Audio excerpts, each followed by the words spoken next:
Hello and welcome to Story Academy. तो आज की वीडियो में हम डिस्कस करेंगे हिमाचल प्रदेश में सबसे बड़े स्कैम में से एक हिमाचल प्रदेश स्कॉलरशिप स्कैम। आपको हो सकता है पता है इसके बारे में, नहीं पता है तो ये ठीक बात नहीं है कि अगर आपको नहीं पता है इसके बारे में, क्योंकि 250 करोड़ रुपए का ये स्कैम है। आपकी जेब से पैसे को गायब कर दिया गया, पता ही नहीं चला कि पैसा गया कहां पर। लेकिन वो अलग चीज है। दूसरी हम इस वीडियो में बात करेंगे कि हिमाचल प्रदेश में इसके अलावा कौन से स्कैम हुए, जैसे कि कांस्टेबल का पेपर लीक हुआ, 3-3 4-4 लाख रुपए में पेपर को बेच दिया गया, लेकिन सीबीआई को केस थमा दिया गया, उसका कुछ नहीं निकला। इसके अलावा एचपीएसएससी वो वाला केस जो है अभी तक पेंडिंग चला हुआ है। बाकी की जो भर्तियां हैं वो नहीं हो रही। हम बार बार वीडियो बनाते हैं इस टॉपिक पर, लेकिन वही है कि आपका जो सपोर्ट है या आप अपने जो पॉइंट ऑफ व्यू है वो कुछ एक स्टूडेंट रख देते हैं, कुछ एक स्टूडेंट नहीं रखते हैं, क्योंकि कुछ एक इन्फॉर्मेशन है, कुछ तक इन्फॉर्मेशन ही नहीं है। जैसे कि ये वाला जो स्कैम है, कुछ को पता है, कुछ को नहीं पता है। तो इसलिए आप इस वीडियो को अंत तक देखिए। इस वीडियो में आपको बहुत सी कुछ चीजें देखने को मिलेंगी। हिमाचल प्रदेश का यूथ किस तरीके से बहुत सारी चीजों से अनअवेयर है, उसे नहीं पता है कि क्या चला हुआ है, और कुछ एक तो जानबूझकर कुछ तैयारी कर रहे हैं, कुछ नहीं कर रहे हैं। लेकिन आप सभी के लिए ये वीडियो बहुत यूजफुल है, अंत तक देखिए। शुरुआत करते हैं इस वीडियो की इस छात्रवृत्ति स्कैम से, जो 2013 से अगर बात करें, वैसे शुरुआत इसकी 2012 में ही हो जाती है। आप ऑफिशियली ये कह लीजिए कि 2013 में जब पता लगता है इस छात्रवृत्ति स्कैम के बारे में, तो शुरुआत होती है इसकी 2013 से 17 तक, लेकिन एक्सपोज जो हुआ 2018 को हुआ और सीबीआई को हैंडओवर कर दिया गया 2019 में। इस डेट को याद रखिए कि 2019 में यह स्कैम हुआ, लेकिन अभी आपका 2025 चल पड़ा है। लगभग 6 साल है तो यही हो गई, लेकिन 6 साल में सीबीआई अभी तक कुछ ठोस सबूत जो हैं वो नहीं ला पाई। इसका मतलब यह है कि इसमें या तो कोई ना कोई पॉलिटिशियन इन्वॉल्व है, कोई बहुत बड़े बड़े आदमी इन्वॉल्व है। कहीं ना कहीं पर जो संदेह की सुई है वो सीबीआई की तरफ भी तो मुड़ेगी। हम एलिगेशन तो नहीं लगा रहे हैं, लेकिन हम इतना कह सकते हैं कि क्यों अभी तक 6 साल में सिर्फ और सिर्फ इतनी ही कार्यवाही आगे बढ़ पाई है। और साथ ही साथ में अगर देखें ये था क्या घोटाला, तो एससी एसटी और ओबीसी, अब पोस्ट मैट्रिक के बाद यानी कि 12th के बाद आपको क्या मिलता है, 12th के बाद स्कॉलरशिप दी जाती थी एससी एसटी और ओबीसी। अब दिक्कत यह है कि कुछ एक स्टूडेंट ये सोचेंगे कि भैया ये तो एससी एसटी और ओबीसी का मुद्दा है, हमारे लिए ये जानना क्यों जरूरी है। आपके लिए भी ये जानना जरूरी है, क्योंकि हर एक इशू स्टूडेंट से संबंधित होता है। अब 2013 से 17 तक मैंने आपको कहा कौन कौन इसमें मिला हुआ है। तो शिक्षा विभाग के अधिकारी, निजी शिक्षण संस्थान, जो प्राइवेट जो यूनिवर्सिटी है, या जैसे कि शूलन यूनिवर्सिटी, मैं उनका नाम नहीं लिया, बस इसमें मेंशन किया गया है कि उनसे पैसे मांगे गए थे। और कुछ बैंक कर्मियों के से मिलकर के फर्जी लिस्टें तैयार की गई। कई संस्थानों में स्टूडेंट ही नहीं थे, लेकिन उनका नाम पर स्कॉलरशिप पैसे निकाल दिए गए।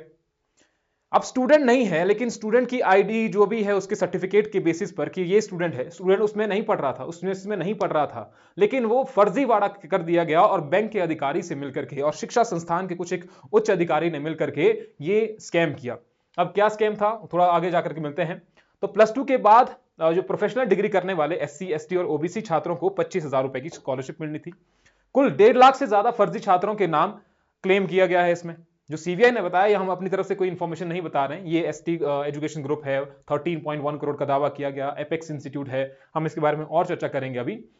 तो इसमें मोडस जो अप्रेंडी थी वो क्या था, छात्रवृत्ति की धनराशि सीधे छात्रों को नहीं दी जाती थी, बल्कि संस्थानों के माध्यम से दी जाती थी। निजी कॉलेजों ने छात्रों के फर्जी प्रवेश दिखाए और धनराशि जो थी वो हड़प ली। अब कितने गिरे हुए वो इंसान हो सकते हैं जो छात्रों के जो पैसे हैं वो खा सकते हैं, और आपके ही पैसों से, छात्रों के ही पैसे से वो अपने बच्चों को या तो कहीं विदेश में पढ़ा रहे होंगे, या तो शराब कारोबारी बन रहे होंगे। हम देखेंगे कि पैसे उन्होंने कहां पर रखे होंगे, क्या किया उन्होंने उन पैसों का। जो पता लगाया गया थोड़ा बहुत, नकली दाखिले किए गए, झूठे जाति प्रमाण पत्र दिखाए कि वो एससी एसटी का है, फीस और हॉस्टल की जो सुविधा है उसमें हेराफेरी की गई। ये जो पोर्टल है जहां पर ये जानकारी दी जाती है, वहां पर गलत विवरण अपलोड किए गए। केवल 4 मोबाइल नंबरों से जुड़े बैंक खातों में 19,915 छात्रों के नाम पर पैसे ट्रांसफर किए गए। आप सोचिए, सिर्फ और सिर्फ इस 4 मोबाइल नंबर है, 4 मोबाइल नंबर से रिलेटेड लगभग 19,915 छात्रों के नाम पर पैसे ट्रांसफर किए गए। ये कौन है ये जो ये पैसे लूट रहे हैं। अब इन जो छात्रों का जो पैसा है ये कहां पर लगा होगा, या तो कहीं शराब के धंधे में लगा होगा, बिल्डिंग प्रोजेक्ट्स में लगा हुआ है, कुछ आरोपी शराब कारोबारी या कुछ ने प्रॉपर्टी में निवेश किया है। अब बाद में जाकर के कहीं पर बिल्डिंग बनाई है, कुछ बनाया है, फ्लैट्स बनाया है, वो आपको ही बेच रहे हैं महंगे सस्ते दामों पर, वो अलग चीज है, लेकिन वो बेच तो आप ही को रहे हैं, है ना। लेकिन पैसा किसका है, स्टूडेंट का, और हर एक व्यक्ति का है जो टैक्स पे करता है। सिर्फ और सिर्फ एससी एसटी और ओबीसी का ये पैसा नहीं है, इस चीज को ध्यान में रखिएगा। और क्योंकि अभी बात चली है कास्ट सेंसस की, तो कुछ एक जो स्टूडेंट है वो सोचेंगे भैया ये तो एसटी का मुद्दा है, एसटी का मुद्दा है, जनरल कैटेगरी, ये सब चीजें हैं, तो थोड़ा बहुत जो कॉमन सेंस है उसको यूज कीजिएगा कि ये सिर्फ एक का मुद्दा नहीं है। मार्च 2024 में सीबीआई ने जो चार्जशीट थी वो दाखिल की और 20 संस्थान और 105 व्यक्ति नामजद जिन पर ये एफआईआर हुई, चार्जशीट हुई, 19 गिरफ्तारियां हो चुकी हैं। उच्च शिक्षा निदेशालय के अधिकारी हैं, संस्थानों के मालिक हैं या फिर बैंक अधिकारी हैं, इसमें कुछ एक शामिल है। ये कह रहे हैं कि 19 जो गिरफ्तारियां हैं वो की जा चुकी हैं मार्च 2024 में। यहां पर मिलकर योजनाबद्ध तरीके से ये जो स्कैम था वो किया गया सभी अधिकारियों के द्वारा। फरवरी 2025 में हिमालयन ग्रुप की 18.27 करोड़ की संपत्ति को पीएमएलए के अधीन लाया गया। पीएमएलए 2002 के तहत लाया गया। 125 बीघा भूमि जो पांवटा साहिब में मां सरस्वती ट्रस्ट, अब नाम रखा हुआ मां सरस्वती ट्रस्ट और काम कर रहे हैं ऐसे। 2 फ्लैट पंचकुला ट्रस्ट प्रीति और रीचा बंसल के नाम पर, काला अम्ब में प्रोफेशनल संस्थान हिमालयन ग्रुप के तहत। ये सभी जो है ईडी की कार्यवाही जब हुई मार्च 2024 में, ये पीएमएलए के अधीन लाए गए ये भूमि जो है। सीबीआई और ईडी, प्रॉब्लम यह है कि इनके जो अधिकारी थे सीबीआई और ईडी के, ये भी इसमें शामिल है। अब पूछे तो पूछे किसको? सरकार जो है, सरकार प्रेशर डालेगी नहीं जब तक आप बोलेंगे नहीं। अब आप बोलेंगे कैसे जब तक आपको इंफॉर्मेशन ही नहीं है? आप कहीं न्यूज में देखते हैं कि बेरोजगारी है भारत, हिमाचल प्रदेश में कितनी बेरोजगारी है, उसका क्या सोल्यूशन है? कहीं देखा आपने कि वो कितनी आवाज उठा रहे हैं आप लोगों की? खैर अलग बात है वो। यहां पर जो आरोपी हैं, इसके भी अभी आरोपियों रजनीश बंसल और भूपेंद्र शर्मा ने 1.15 करोड़ घूस मांगने का आरोप लगाया। आरोपी अधिकारी विशाल दीप जो ईडी से हैं और फिर आपका बलबीर सिंह सीबीआई डीएसपी, इनको गिरफ्तार कर लिया गया। एक को देखो ईडी के भी और सीबीआई के डीएसपी भी, इन दोनों को गिरफ्तार कर लिया। एक को 10 जनवरी 2025 को और दूसरे को 20 जनवरी 2025 को ये कर दिया गया। और उसके बाद क्या हुआ कि जो आपको दिख रहे हैं यहां पर सीबीआई जो डीएसपी है, इन्होंने, जो इनका नाम बलबीर सिंह है, इन्होंने एपीजी विश्वविद्यालय है शिमला में और बहारा यूनिवर्सिटी जो सोलन में है, इनको क्लीन चिट दे दी कि आपके खिलाफ हम कोई भी सबूत नहीं रखेंगे। अब क्या हो सकता है वहां पर क्या स्टूडेंट थे नहीं थे, तो इसने मांग की पैसों की कि हमें पैसे चाहिए, हम आपको क्लीन चिट दे देंगे कि आपके यहां पर कोई भी नहीं है। तो ईडी के इस नए सबूत के आधार पर सीबीआई ने दोबारा जांच शुरू कर दी। इसके बाद एक बैठक होती है इस ललित होटल में, इसका नाम आपने कई बार सुना होगा, अभी प्रीवियसली भी था जब यहां पर कुछ एक एमएलए चले गए थे, राज्यसभा के इलेक्शन थे तब, आई थिंक तभी की बात है ये। होटल ललित में तब बैठक हुई थी, एमएलए की भी बैठक हुई थी, तो यहां पर भी बैठक हुई। खैर हम कंपैरिजन नहीं कर रहे ना, उनको बराबर मान रहे हैं। हाँ, दूसरी ये भी बात है कि अगर आप इस वीडियो को ऐसे तरह से देख रहे हैं कि ये कांग्रेस का मामला है, ये बीजेपी का है, हम बीजेपी के हैं, हम कांग्रेस के हैं, तो तब तो भैया कुछ नहीं होने वाला है। सीधी सी बात है, as a student, as a informed citizen, आपको ये चीजें पता होनी चाहिए। बाद में वो चीज है कि आप कांग्रेस को दोषी ठहरा रहे हैं, बीजेपी को दोषी ठहरा रहे हैं, वो अलग चीज है, हमारा ये काम नहीं है, आपको ये पता होना चाहिए। तो बलबीर सिंह ने क्या की, रिश्वत की बैठक की मध्यस्थता की। ये बलबीर सिंह जो सीबीआई डीएसपी हैं, इन्होंने कहा कि भैया हमें पैसे चाहिए। तो सीबीआई ने call recording, mobile data, CDR विश्लेषण, इन सभी से साबित हुआ। फिर बाद में जाकर के इनको गिरफ्तार भी कर दिया। तो मुख्य जो आरोपी हैं वो रजनीश बंसल है, जो एमडी है हिमालयन ग्रुप के, ये आरोपी हैं। और विकास बंसल जो रजनीश के भाई हैं, रजनीश बंसल के भाई विकास बंसल, वो भी इसमें शिमला जेल में। विशाल दीप ये सहायक निदेशक है ईडी के, इन्फोर्समेंट डायरेक्टरेट के। बलबीर सिंह जो सीबीआई डीएसपी है, जांच अधिकारी थे। प्रीति और ऋचा बंसल मां सरस्वती ट्रस्ट के ट्रस्टी हैं, ये जो बंसल आपको दिख रहे हैं यहां पर। नीरज ईडी अधिकारी का रिश्तेदार है और भूपेंद्र एजुकेटर और मुखबीर वो आरोपी है, गवाह और आरोपी है।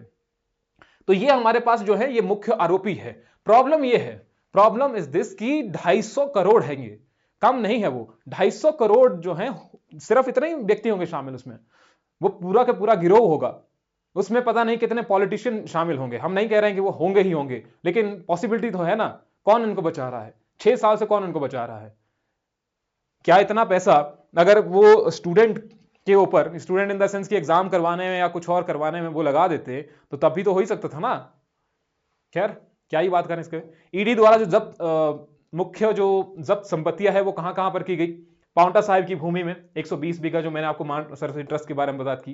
ये पंचकुला के 2 फ्लैट जो आपके ये 2 लड़कियों के नाम पे थे, आई थिंक यहां पर थे कहीं पर, जो 2 लड़कियां हैं, ये प्रीति और ऋचा बंसल। फिर आपका कालाम के संस्थान हो गए, तो बैंक अकाउंट जो थे फ्रीज कर दिए गए। तो ये लगभग 32 करोड़ यहां पर बताया गया।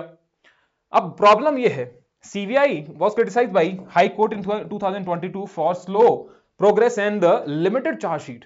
हम नहीं कह रहे हैं, ये हाई कोर्ट कह रहा है। हाई कोर्ट ने कहा 2022 में कि भैया तुम कौन सी स्पीड से चले हुए हो, ये कौन सी स्पीड है कि 2012-13 में या 18 में जब एक्सपोज हो गया है कि मामला, केसेस तो तब से लेकर के हैं 2013 से लेकर के, लेकिन जब 2018 में ये एक्सपोज हो चुका है, 18 से लेकर जब 19 में तुम केस रजिस्टर करते हो तो 25 आ चुका है। अब ये तो 22 में इन हाई कोर्ट ने थोड़ा बहुत फटकार लगाई, लेकिन अब तो 25 आ चुका है।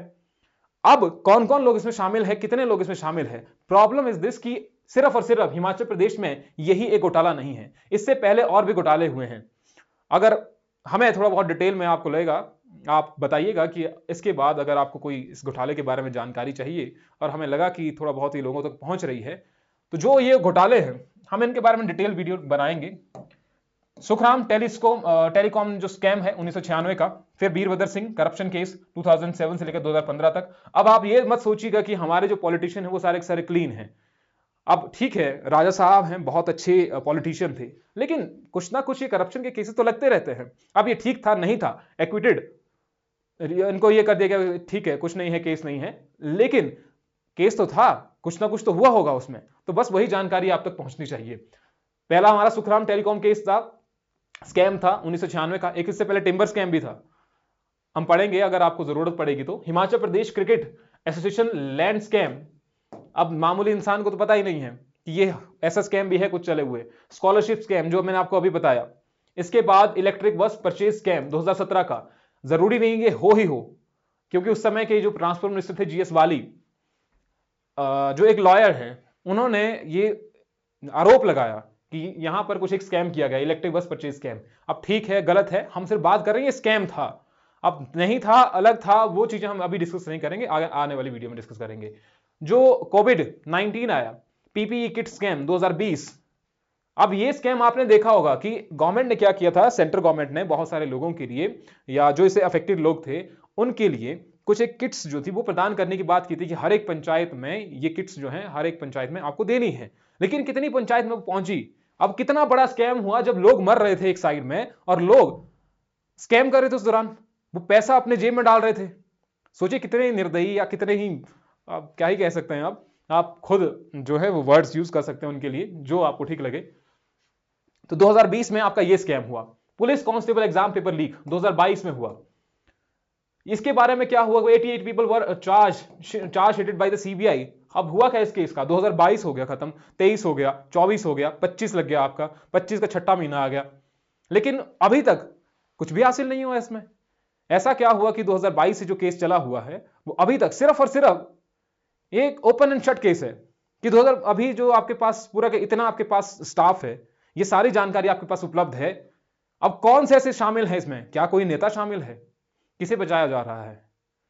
तो ऐसे ही स्कैम जहां पर लगभग 70,000 से ज्यादा स्टूडेंट जो थे इसमें शामिल हुए थे इस पेपर को देने के लिए। ग्राउंड के लिए जो स्टूडेंट है वो कितनी तैयारी करता है, सुबह कई स्टूडेंट 4 बजे 5 बजे उठ जाते हैं, लेकिन फिर क्या, वो इन स्कैम के कारण बाहर हो जाते हैं पेपर में। उस समय उसके बाद जो पेपर 1334 कांस्टेबल जो थे, अब इसकी क्या गारंटी है कि जो अभी पेपर होगा उसमें स्कैम नहीं होगा, या उसमें तब पता तो लगे ना कि भैया कौन उसमें अधिकारी ऐसे शामिल थे। क्या पता कि वो अधिकारी अभी वहीं पर बैठा हो जो ऐसे स्कैम को अंजाम दे सकता हो। तो हमें वो पता होना चाहिए, सरकार को, लोगों को पता होना चाहिए वो कि कौन ऐसे अधिकारी हैं जिन्होंने पेपर बेचे थे, 3-3 4-4 लाख रुपए जिनको मिले थे, और जिनसे लिए गए पैसे उन्होंने चलो मजबूरी में दे दिए, कुछ भी दे दिए, पैसे दे दिए, उन पैसों का क्या किया गया, तो ये तो पता होना चाहिए। लेकिन वो अभी तक इसके बारे में कुछ नहीं निकला। Himachal Pradesh staff selection commission, ये तो सबसे बड़े स्कैम में से एक है, लेकिन कोई चर्चा ही नहीं है, कोई बात ही नहीं करता है कि ऐसा स्कैम कोई चला हुआ है। कौन बात कर रहा है और कितनी ही बात कर रहा है इसके बारे में, न्यूज़पेपर में या न्यूज चैनल में कहीं पर इसकी बात ही नहीं होती। अब क्यों? क्योंकि यूथ भी डोरमेंट हो चुका है। हम ये नहीं कह रहे हैं आप डोरमेंट हो चुके हैं, आपको कुछ पता नहीं है, आपको पता है, लेकिन कितने स्तरों पर आप आवाज उठा रहे हैं। हम चलो यहां पर इतना बता सकते हैं, इतनी कर बात कर सकते हैं कि भाई चलो हमने बता दिया आपको, लेकिन आपको कुछ ना कुछ तो स्टेप लेना पड़ेगा ना भैया। हम ये नहीं कह रहे आप सड़कों पर उतरो, लेकिन कितने ही ऐसे, अगर दूसरे स्टेट में कहीं पर एग्जाम होते हैं, ऐसा लीक होते हैं, कितने ही ट्विटर पर आपके ये चल पड़ते हैं, कैंपेन चलते हैं ट्विटर पर, ताकि वो गवर्नमेंट पर प्रेशर डाले। जब गवर्नमेंट पर प्रेशर आएगा तो गवर्नमेंट इस पर प्रेशर डालेगी ना, गवर्नमेंट सीबीआई पर प्रेशर डालेगी कि भैया आपने ये कांस्टेबल का पेपर लीक हुआ था, क्या किया आपने, इसकी भी बात करेंगे हम आगे। ठियोग में वाटर टैंकर स्कैम हुआ 2023 में। क्या हुआ, ये क्यों हुआ? जल शक्ति डिपार्टमेंट से संबंधित है। आप देखिएगा जल जीवन मिशन एक इन्फॉर्म सिटीजन के तहत, जल जीवन मिशन के तहत जो टैप लगाने की जो कॉस्ट है वो बहुत ज्यादा बढ़ गई है, लाखों में चली गई है कि हमें एवरी हाउस होल्ड में क्या होना चाहिए था, टैप वाटर कनेक्शन करना था जल जीवन मिशन के अधीन, लेकिन वो अभी तक पूरा नहीं हो पाया। इसमें कितने ठेकेदार ऐसे शामिल है जो जल जीवन मिशन के तहत आपके घर में नलका लगा देते हैं, वो जो पाइप है उसमें स्कैम हो जाता है। कई बार ठेकेदारी में कितना ज्यादा स्कैम होता है, जो जिसका जानने वाला है वो ठेकेदार बन गया और फिर बाद में जाकर के स्कैम कर दिया। ऐसा ही है ना। दूसरा, लीकर शॉप ऑक्शन स्कैम 2023-24, ये भी एक स्कैम है, लेकिन अभी तो बात नहीं करेंगे इसके ऊपर। Illegal mining and the beneficiary scam 2023, कौन सी इलीगल पार्टी है? अब ये आरोप लगाए गए हैं कि ये स्कैम है। हम ये नहीं बता रहे हैं कि ये स्कैम ऐसा ही है, इसमें यही लोग शामिल है, ये पर्टिकुलर लोग शामिल है, लेकिन लगभग आपके पास ये 11 स्कैम है हिमाचल प्रदेश में। कितने आपको पता है, कितने के बारे में आपको पूरी जानकारी है और कितने लोग इसके बारे में डिस्कस कर रहे हैं? क्या ये इलेक्शन में मुद्दा बनता है? क्या लोग इसके बारे में बात करते हैं कि इस बेस पर हम वोट देंगे? क्या होता है तब? कौन से कैंडिडेट को आप जिताते हैं? The problem is this, SC ST OBC छात्रों के लिए निर्धारित 200 करोड़ की राशि लूट ली गई, तब भी समाज में इस पर कोई खास बहस नहीं है और ना ही छात्रों में कोई आक्रोश दिखता है। और ये पहली बार नहीं है, यहां पर भी देखें, यह पहली बार नहीं है। हिमाचल में ऐसे मुद्दे छात्रों के विषय से सीधे जुड़े हुए हैं, लेकिन फिर भी हिमाचल के युवा की अगर बात की जाए, HPPSC भर्ती घोटाला, बेरोजगारी संकट चला हुआ है, लंबित परीक्षाएं चली हुई है, कॉन्ट्रैक्ट कर्मचारी है जो उनकी छटनी की जा रही है, सरकार की जवाबदेही का कोई पता नहीं है कि कब सरकार इसकी जवाबदेही देगी, कब ऐसे प्रेस कॉन्फ्रेंस करके आपके सवालों का जवाब दिया जाएगा। ठीक है, तो कुछ छात्र अनजान हैं, कुछ सोचते हैं कि मेरा ये मुद्दा है ही नहीं, तो हम इसके बारे में बात ही क्यों करें, हम तो नहीं है, हमारे लिए हमारे साथ तो कोई स्कैम हुआ ही नहीं है, तो हम क्यों इसके बारे में बात करें? हम तो भैया सिविल्स की बात करते हैं, हम तो सिविल सर्विसेज की तैयारी कर रहे हैं, या हम तो कांस्टेबल की तैयारी कर रहे हैं, हमें कोई लेना देना नहीं है इससे। लेकिन एट द एंड आज कोई और है, कल आप होंगे। जब आप जवाबदेही किसी से नहीं मांगेंगे तो अगली बारी आपकी है। ये आप किसी के साथ हुआ है, कल आपके साथ हो जाएगा, क्या पता कब किसके साथ हो जाए। तो 817 की अगर बात की जाए, हमने बहुत देखा, उस टाइम हमने बात भी की, हमने क्लासेस में भी बात की, लेकिन कुछ एक को शायद हमें पता नहीं लगा, तो उस तरीके से। लेकिन जितनी हमारी कनेक्टिविटी होती है उन तक हम अपनी आवाज जो है वो पहुंचाने की कोशिश करते हैं। तो उस समय हमने देखा कि टेंट लगा करके बारिश के टाइम में वो टेंट लगा करके वहां पर रह रहे थे, प्रोटेस्ट कर रहे थे, और सिर्फ वही छात्र थे, 20-30 इतने छात्र होंगे, लेकिन बाकी छात्र कहां थे? क्योंकि वो मुद्दा उनका नहीं था, तो इसलिए कि भैया कोई बात नहीं है, वो हमारा मुद्दा ही नहीं है, तो हम इसमें पार्टिसिपेट ही क्यों करें। लेकिन वही है कि कल तो आपकी बारी आएगी ही। लेकिन इस बीच में आप क्या देखते हैं, ये मैं हम सिर्फ रेफरेंस के लिए रख रहे हैं। Between September 11 and December 31, 2024, Himachal Pradesh witnessed at least 21 protests demanding the demolition of allegedly authorized mosque. इसमें 21 जगह पर प्रोटेस्ट हुए, और ऐसा नहीं है, हजारों लोग इसमें शामिल हुए। इस प्रोटेस्ट में हजारों लोग शामिल हुए कि हमें एक मस्जिद को तोड़ना है। हम ये नहीं कह रहे हैं कि वो मस्जिद ठीक है बनी हुई है, गलत बनी हुई है, वो अलग इशू है, लेकिन उस मस्जिद को तोड़ने के लिए 21,000 लोग शामिल हुए, जिससे आपका भविष्य को उतना खतरा भी नहीं था। लेकिन यहां पर जिसके भविष्य को खतरा है, जिसको जॉब नहीं मिलेगी आगे जाकर के, जो घर में बैठा होगा, हिमाचल प्रदेश में अगर आप एग्रीकल्चर की भी बात करते हैं तो वहां पर भी क्लाइमेट चेंज ही हो रहा है। अभी देखिए, आजकल गर्मी होती थी लेकिन आजकल बारिश हो रही है। अब क्या पता, किसे पता कि क्लाइमेट चेंज किस कदर बदल जाए, फिर क्या करेंगे आप? देखो, इस चीज को उस वे में मत ले जाइएगा कि हम इसके फेवर में हैं कि या वो नहीं तोड़नी चाहिए मस्जिद, वो अलग इशू है, वो कंपैरिजन ही नहीं है। कंपैरिजन वो है कि वहां पर अगर हजारों जो लोग हैं वो इकट्ठा हो सकते हैं, वो अपनी आवाज बुलंद कर सकते हैं कि ये गलत है, और वो थी भी गलत। लेकिन इस चीज के लिए लोग अपनी आवाज क्यों नहीं उठाते हैं कि आपके जो बेटा है, बेटी है, वो उनको जॉब नहीं आगे मिल रही है, इसलिए आवाज क्यों नहीं उठाते हैं? क्यों ये मुद्दा नहीं बन पाता है? बेरोजगारी मुद्दा ही नहीं है। अब देखिए, दूसरा ये भी है कि जो युवा है, हम आपकी भी बात कर सकते हैं। अब देखिए, क्रिटिसिज्म तो सहना पड़ेगा, आप अवेयर हैं, अच्छी बात है, लेकिन दूसरा कोई अवेयर नहीं होगा तो हो सकता है उनके लिए हम ये बात कह रहे हो।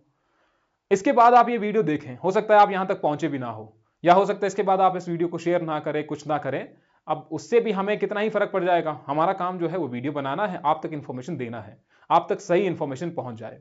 क्या होगा कि इसके बाद आप फिर से उसी रील कल्चर में चले जाएंगे, इंस्टाग्राम रील बनाने में, ब्लॉग और सुपरफिशियल कंटेंट में, और डिजिटल मीडिया में जो डोपामीन है उसको लेने के लिए कि भैया थोड़ा सा आपने रील्स स्क्रॉल किया, आप फिर मुद्दा भूल गए कि क्या मुद्दा था, वो हम क्यों पढ़ाई कर रहे थे, हमने शुरू क्यों किया था, वो सब चीजें भूल जाएंगे। ये वीडियो भी वैसी ही है, इस वीडियो को देखेंगे इसके बाद भूल जाएंगे। हाँ, दूसरा ये है कि हम यहाँ पर ब्लॉग बना रहे होते, हम बता रहे होते कि आज हमने कड़ी चावल बनाए हैं, आज हम घूमने गए हैं, आज हम गाड़ी चला रहे हैं, हम घर की सफाई कर रहे हैं, हम नाचने गए हैं। अगर हम ये वीडियो बनाते तो हो सकता भैया वो वायरल हो जाती। रील नहीं बनी हुई है, लेकिन उस रील कल्चर में आगे की ओर आप बढ़ते ही जा रहे हैं। अब आप नहीं हैं, आप अगर सिर्फ आपके लिए नहीं कह रहे हैं, कोई और भी हो सकता है। आप ये मत समझिए कि हम आपके लिए कह रहे हैं, ठीक है? तो इस ज्यादा दिल पर मत लीजिएगा कि ये रील कल्चर जो है, ब्लॉग कल्चर जो है, वो सच में ही, अगर आप इसको बहुत ध्यान से सोचेंगे, कभी हम इस पर वीडियो बनाएंगे कि जो रील कल्चर है या फिर जो ब्लॉग कल्चर है या ब्लॉग जो फ्यूचर है, ये किसके लिए ठीक है। ब्लॉग उसके लिए ठीक है जो ब्लॉग बना रहा है, बाकी लोगों के लिए किसी के लिए भी ठीक नहीं है। जो इसको देख रहे हैं वो तो भैया क्या कह सकते हैं, अपना समय को बर्बाद करने का सबसे अच्छा मेथड यही है कि आप YouTube पर या तो ब्लॉग देखें या तो आप रील्स को स्क्रॉल करें। सबसे अच्छा मेथड यही है। अगर आपको अपने जीवन को बर्बाद करना है, अगर आपको जीवन में कुछ नहीं करना है, तो ये दो चीजें अगर आप कर रहे हैं तो बहुत बढ़िया है। आप अपने जीवन को बहुत अच्छे तरीके से बर्बाद करने में लगे हुए हैं, क्योंकि ये आपके जीवन में कोई एडिशन नहीं करेंगे, कोई भी एडिशन नहीं करेंगे, ना रील ना कोई। जैसे हम कोई रील बनाते हैं, फॉर एग्जाम्पल एजुकेशन रील, तो वो ऐसा है कि हमें उसमें बने रहना होता है, नहीं तो फिर हम तो गायब भी हो जाएंगे, वैसा वाला होता है। लेकिन अगर आप उसको नहीं भी देखेंगे तब भी कोई इशू नहीं है, क्योंकि वहां से रील से उतना आपको सीखने को नहीं मिलता है। कितनी रील्स आपने देखी आज तक, और कितनी आपको याद है, और कितना कुछ आपको सीखने को मिला उससे? नहीं मिला सीखने को, कुछ भी नहीं मिला होगा सीखने को, और वो आपके दिमाग में हुआ अभी तक ऐड भी नहीं हुआ होगा। एजुकेशनल जो वीडियोस हैं उसको देखने के लिए अभी ऑडियंस जो हिमाचल में तैयार हो रही है। अब क्या व्यवस्था में गलत है, ये तो हमें सवाल उठाना पड़ेगा। और हिमाचल प्रदेश के जो छात्र हैं वो चुप है क्यों आखिरकार, ये भी मुद्दा है। कितने छात्र हैं जो इस चीज के बारे में बात कर रहे हैं, या तो चाय की टपरी पर बात करते हैं, या तो फिर एक दूसरे के साथ में डिस्कस कर रहे हैं कि ऐसा होना चाहिए, वैसा होना चाहिए, और उससे कुछ नहीं होता है। ऑब्वियस सी बात है, होगा क्या? पहला यह है कि आपको सवाल तो उठाने पड़ेंगे। अब बदलाव जो है वो लाएगा कौन? आपको जागरूक होना पड़ेगा, एक साथ आवाज उठानी पड़ेगी। अब कितने आप आवाज उठाते हैं वो तो हमें नहीं पता है, क्योंकि मौन रहना भी वो एक अपराध ही है। अब आप मौन रह रहे हैं, हम देखो बोल रहे हैं, तो इसका मतलब हम अपराधी की श्रेणी से तो बाहर आ रहे हैं, लेकिन आपको आवाज उठानी पड़ेगी, ठीक है? आपको कुछ ना कुछ तो करना ही पड़ेगा। अब ये नहीं है कि हम अपने प्रमोशन के लिए ये सब चीजें कर रहे हैं। अगर हम प्रमोशन के लिए कर रहे होते तो हम बीच में जाकर के कहीं ना कहीं अपने कोर्सेज के बारे में डिस्कस कर लेते। हमारे पास इसके लिए, इन अलग सी वीडियो बनाने के लिए, हम तो सुबह और शाम में अपनी क्लासेस में बिजी हैं। बस ये है कि कहीं ना कहीं जो स्टूडेंट है वो अपने फ्यूचर को लेकर, कुछ एक स्टूडेंट जो है, हो सकता है 70,000 स्टूडेंट है, लेकिन उसमें से कुछ एक हजार स्टूडेंट जो है, 3-4 हजार स्टूडेंट जो अपने फ्यूचर को लेकर के इनसिक्योर हैं कि हमारा जो विषय है वो कैसा होगा, हमें करना क्या होगा, इसके बाद जॉब नहीं मिली तो क्या होगा। हमारे पास ऐसे बहुत सारे स्टूडेंट की मैसेजेस आते हैं कि हमें पढ़ाना है, क्योंकि जॉब तो नहीं मिल रही है, तो एटलीस्ट पढ़ा करके कुछ ना कुछ कर ही लेंगे, या कुछ चंडीगढ़ की तरफ जा रहे हैं, कुछ दिल्ली की तरफ मूव कर रहे हैं। तो ऐसे स्टूडेंट हैं आज की डेट में जो तैयारी कर रहे हैं, जिन्हें कुछ करना है, लेकिन वही है कि कुछ हो नहीं रहा है, कुछ आ नहीं रहे हैं, एग्जाम नहीं आ रहे हैं, तो वो बात भी नहीं कर रहे हैं उसके बारे में। करें भी क्या फिर?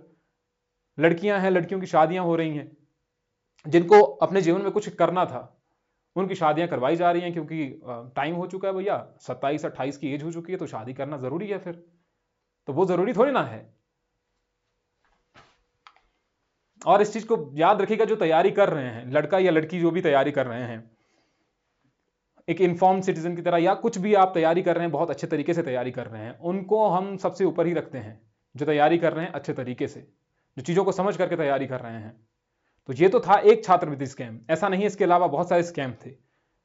तो छात्रवृत्ति स्कैम के बारे में आपको थोड़ा बहुत आइडिया लग गया कि क्या छात्रवृत्ति स्कैम था, क्योंकि ऐसा तो नहीं है कि एग्जाम में पूछा जाएगा, आपको बस पता होना चाहिए आपको कि क्या कहानी चली हुई है हिमाचल प्रदेश में और क्या आपके साथ हो रहा है। चलिए देखते हैं कहां तक ये वीडियो पहुंचती है। आपके पास एक ही काम है, वीडियो को लाइक कीजिए, चैनल को सब्सक्राइब कीजिए, और वीडियो को शेयर करना तो मत ही भूलिएगा। शेयर कीजिए स्टेटस में, कहीं ग्रुप में, अगर आपको ठीक लगे तो। नहीं लगे तब भी कोई इशू नहीं है, लेकिन अपने जो राय है वो कमेंट सेक्शन में ज़रूर रखिए कि आप क्या सोचते हैं, क्या होना चाहिए। कहीं ना कहीं तो आपको बात तो रखनी ही पड़ेगी, और बात रखने का एक तरीका है पहले शुरुआत की जाए उसकी। मिलते हैं आपसे किसी नेक्स्ट वीडियो में। Till then, thank you.